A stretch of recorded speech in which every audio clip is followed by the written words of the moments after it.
آپ کے جو اندر کی پاکیزگی ہے وہ بہت سارا فضل لاتی ہے اللہ کا. اور اگر دل ہی ناپاک ہو، ذہن ہی ناپاک ہو، تو وہ خیر کی چیزیں کس طرح کر کے داخل ہوں گی؟ اپنی شرمگاہ کی قربان جائیں. نوجوانوں ذرا غور کرنا. میرے نبی کریم صلی اللہ تعالی علیہ وسلم کے بارے میں حضرت عائشہ صدیقہ فرماتی ہیں کہ عرب کی کواری لڑکیاں بڑی حیا والی ہوتی تھیں، لیکن اللہ کے پیارے رسول صلی اللہ علیہ وسلم عرب کی کواری لڑکیوں سے بھی بڑھ کر حیا والے تھے.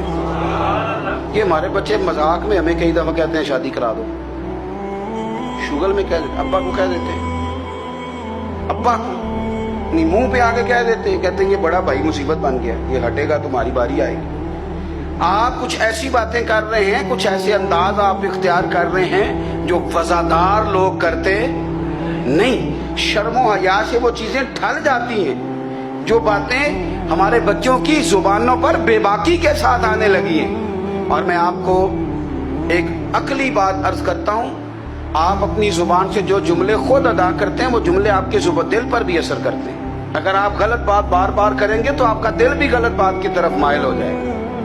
آپ 10 بار 15 بار 20 بار کوئی خیر کی بات کریں، خیر کی، تو آپ دیکھیں کہ آپ کا دل بھی خیر کی طرف مائل ہو جائے گا. آپ خیر کی باتوں پر اپنے آپ کو لائیں، اچھی باتوں پر اپنی توجہ لائیں، آپ کا دل بھی اچھائی کی طرف مائل ہو جائے گا.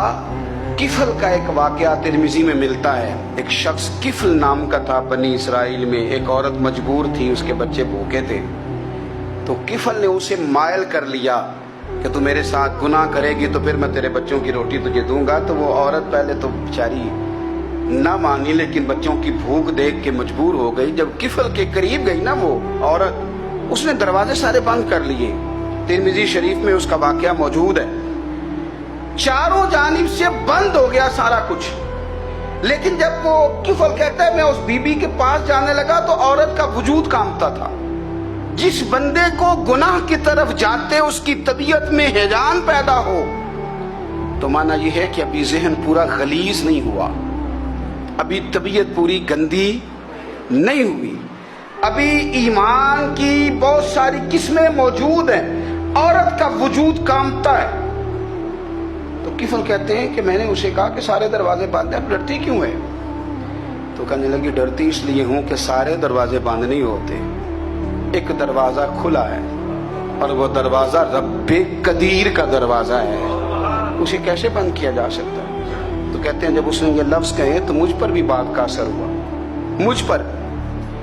تو میں نے کہا کہ اگر تو عورت ہو کہ رب سے اتنا ڈرتی ہے تو مجھے تو اس نے مرد بنایا ہے.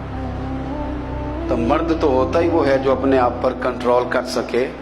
تو اب نہ معاملہ آگے جائے گا، اب یہاں بات رکے گی نہیں، جا میں تجھے آزاد کرتا. عورت گئی، اس نے توبہ کی کفل نے، اور رات رو کے کہنے لگا مالک آج میں نے توبہ کی ہے تو میرے اوپر مہربانی کرنا، میری توبہ ٹوٹنے نہ پائے. رات اس نے توبہ کی، رات ہی انتقال ہو گیا.